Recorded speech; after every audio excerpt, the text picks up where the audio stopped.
Assalamualaikum warahmatullahi wabarakatuh. Di video pembelajaran kali ini, saya akan membahas tentang SKN atau Sistem Kesehatan Nasional. Adapun yang menjadi topik bahasan di video pembelajaran ini, yang pertama adalah latar belakang munculnya SKN, yang kedua adalah definisi SKN, dan yang ketiga adalah bagaimana penyelenggaraan SKN. Yang pertama adalah latar belakang. Jadi munculnya SKN ini dilatar belakangi oleh beberapa hal. Yang pertama, ini merupakan amanat pembukaan UUD 1945.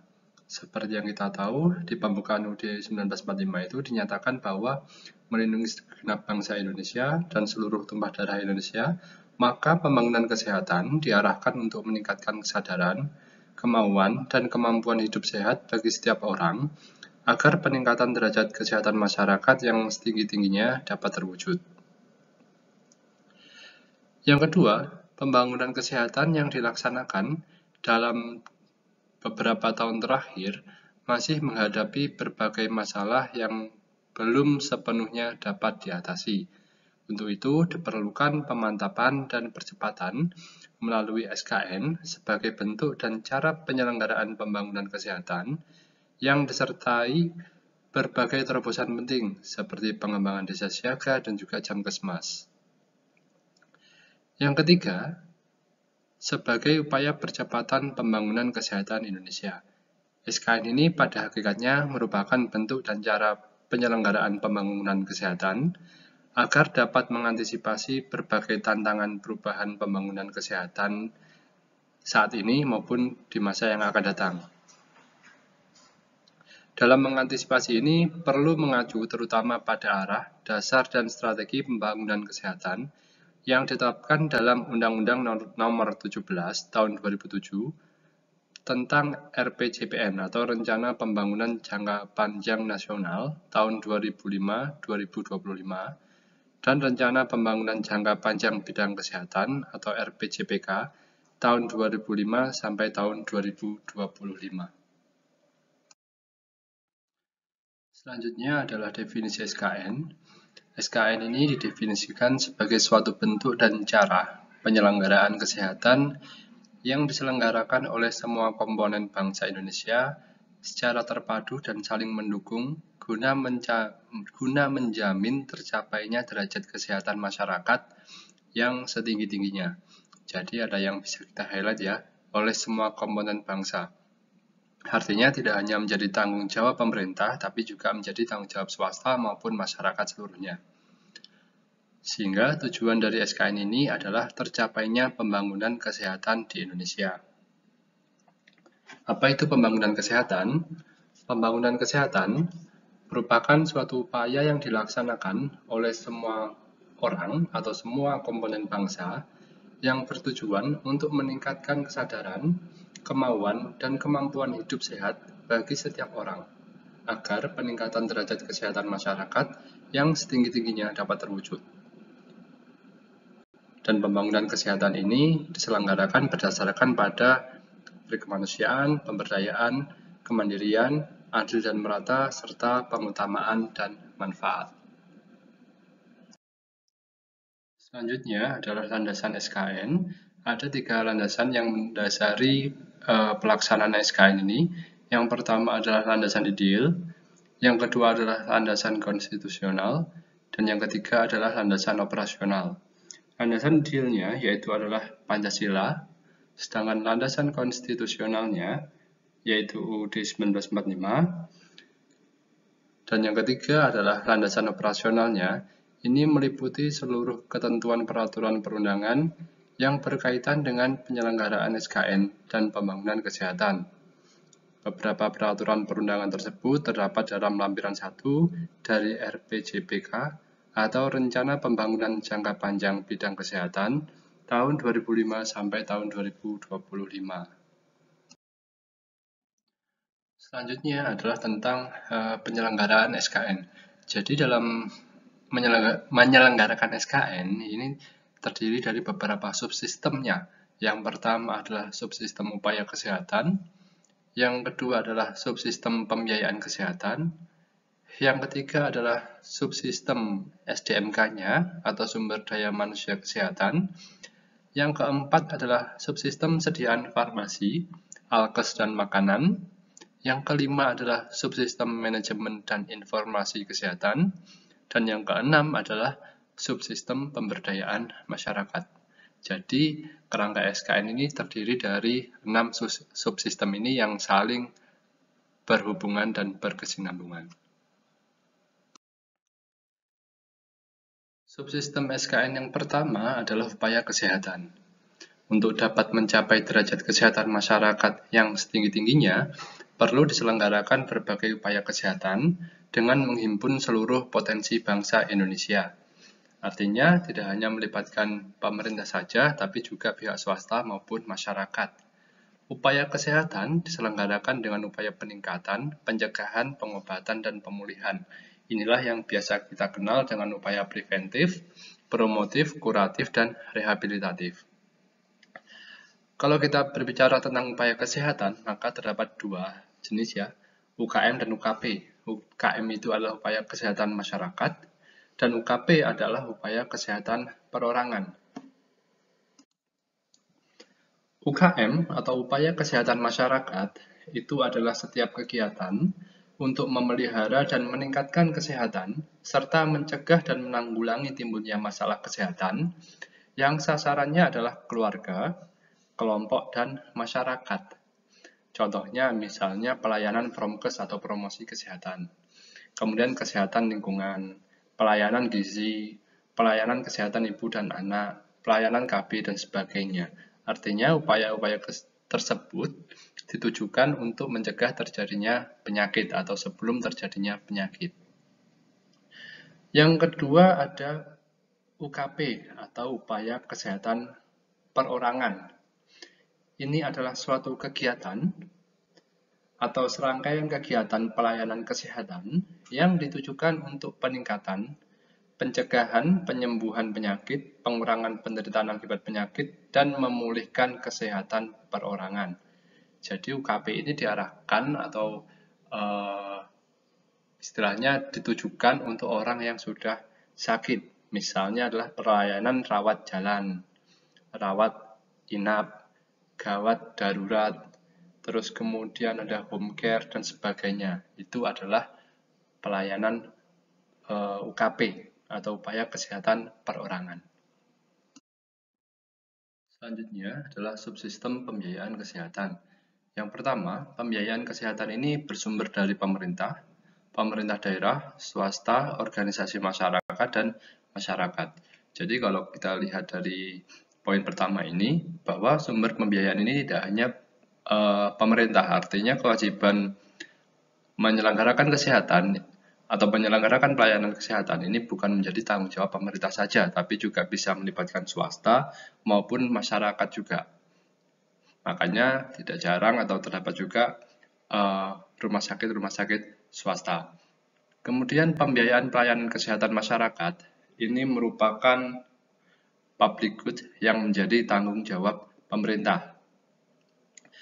Dan untuk pelayanan kesehatan perorangan, pembiayaannya bersifat private, kecuali pembiayaan untuk masyarakat miskin dan tidak mampu, itu menjadi tanggung jawab pemerintah. Pembiayaan pelayanan kesehatan perorangan ini diselenggarakan melalui jaminan pemeliharaan kesehatan dengan mekanisme asuransi sosial yang pada waktunya diharapkan akan mencapai universal coverage sesuai dengan Undang-Undang Nomor 40 Tahun 2004 tentang SJSN. Yang ketiga adalah subsistem SDM kesehatan.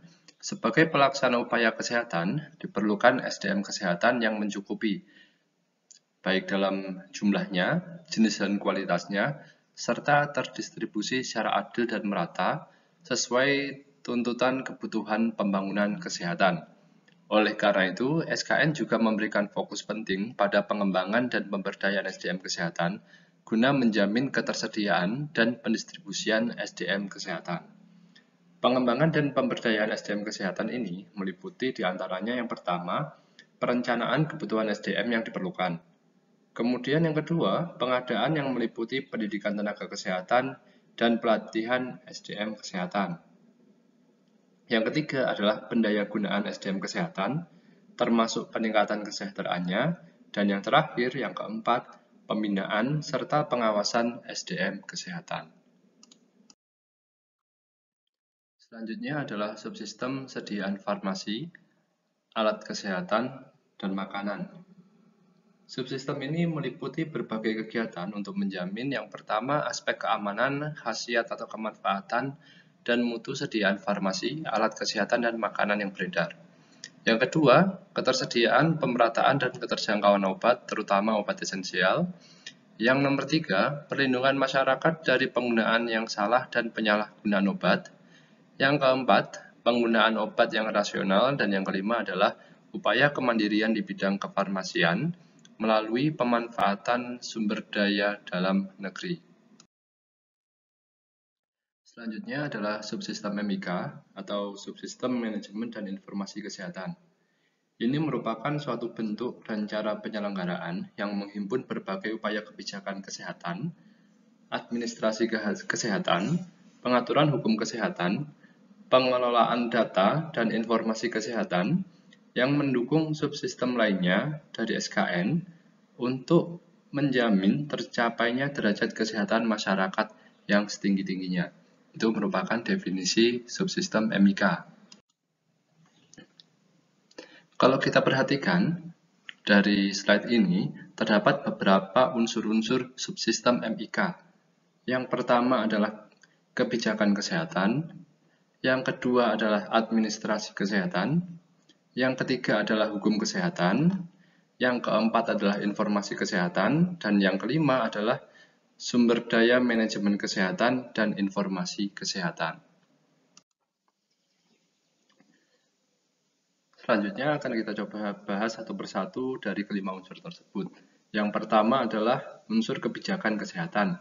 Ini merupakan suatu pedoman yang menjadi acuan bagi semua pelaku pembangunan kesehatan, baik pemerintah, swasta, maupun masyarakat, dalam menyelenggarakan pembangunan kesehatan dengan memperhatikan kerangka desentralisasi ataupun otonomi daerah. Yang kedua adalah unsur administrasi kesehatan. Ini merupakan kegiatan perencanaan, pelaksanaan, dan pengendalian, serta pengawasan dan pertanggungjawaban penyelenggaraan pembangunan kesehatan. Jadi kalau administrasi kesehatan itu memang ada perencanaan, pelaksanaan, sampai evaluasi. Unsur yang ketiga adalah hukum kesehatan. Ini merupakan keseluruhan peraturan perundangan di bidang kesehatan dan segala tindakan penyebarluasan, penerapan, dan penegakan aturan tersebut dalam rangka memberikan perlindungan terutama kepada individu dan masyarakat dan sebagai sarana untuk memfasilitasi penyelenggaraan pembangunan kesehatan. Unsur yang keempat adalah informasi kesehatan. Ini merupakan hasil pengumpulan dan pengolahan data sebagai masukan bagi pengambilan keputusan di bidang kesehatan. Jadi memang informasi itu adalah hasil dari data yang diolah. Ya, jadi data yang diolah itu akan menghasilkan suatu informasi. Dan unsur yang kelima atau yang terakhir adalah sumber daya manajemen kesehatan dan informasi kesehatan. Ini meliputi SDM, dana, sarana prasarana, standar, dan kelembagaan yang digunakan secara berhasil guna dan berdaya guna dalam upaya mendukung terselenggaranya pembangunan kesehatan. Yang terakhir adalah subsistem pemberdayaan masyarakat. Ini didefinisikan sebagai suatu upaya atau suatu proses untuk menumbuhkan kesadaran, kemauan, dan kemampuan masyarakat dalam mengenali, mengatasi, memelihara, melindungi, dan meningkatkan kesejahteraan mereka sendiri. Jadi pemberdayaan masyarakat itu bagaimana caranya supaya masyarakat itu mau dan mampu dalam mengidentifikasi permasalahannya dan mengatasi permasalahan mereka sendiri. Sehingga posisi kita itu lebih sebagai fasilitator. SKN ini akan berfungsi optimal apabila ditunjang oleh pemberdayaan masyarakat. Yang kedua, masyarakat termasuk swasta bukan semata-mata sebagai sasaran pembangunan kesehatan, namun juga sebagai subjek atau pelaku pembangunan kesehatan. Yang ketiga, pemberdayaan masyarakat ini menjadi sangat penting agar masyarakat termasuk swasta dapat mampu dan mau berperan sebagai pelaku pembangunan kesehatan. Selanjutnya, contoh pemberdayaan masyarakat itu adalah adanya desa siaga. Desa siaga ini adalah desa yang penduduknya telah memiliki kesiapan sumber daya dan kemampuan serta kemauan untuk mencegah dan mengatasi masalah kesehatan, bencana, kegawat daruratan, dan juga kesehatannya secara mandiri. Secara khusus, tujuan pembangunan desa siaga itu antara lain yang pertama, meningkatnya pengetahuan dan kesadaran masyarakat desa tentang pentingnya kesehatan. Yang kedua, meningkatnya kewaspadaan dan kesiapsiagaan masyarakat desa. Yang ketiga, meningkatnya keluarga yang sadar gizi dan melaksanakan perilaku hidup bersih dan sehat atau PHBS. Dan yang keempat atau terakhir, meningkatnya kesehatan lingkungan di desa. Kalau kita coba membaca beberapa referensi, ada beberapa kegiatan pokok desa siaga.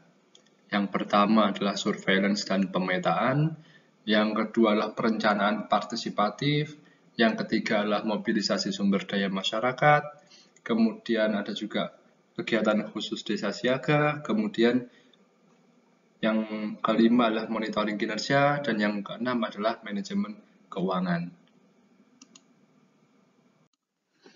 Saya beri contoh kegiatan khusus desa siaga. Ya, jadi desa siaga ini dapat mengembangkan suatu kegiatan khusus yang efektif untuk mengatasi masalah kesehatan yang diprioritaskan. Sehingga masalah prioritas ini antara desa yang satu dengan desa yang lain bisa berbeda-beda. Misalnya membuat saluran pembuangan air limbah keluarga, penataan lingkungan yang sehat, program PHBS, dan sebagainya. Selanjutnya adalah tugas mahasiswa.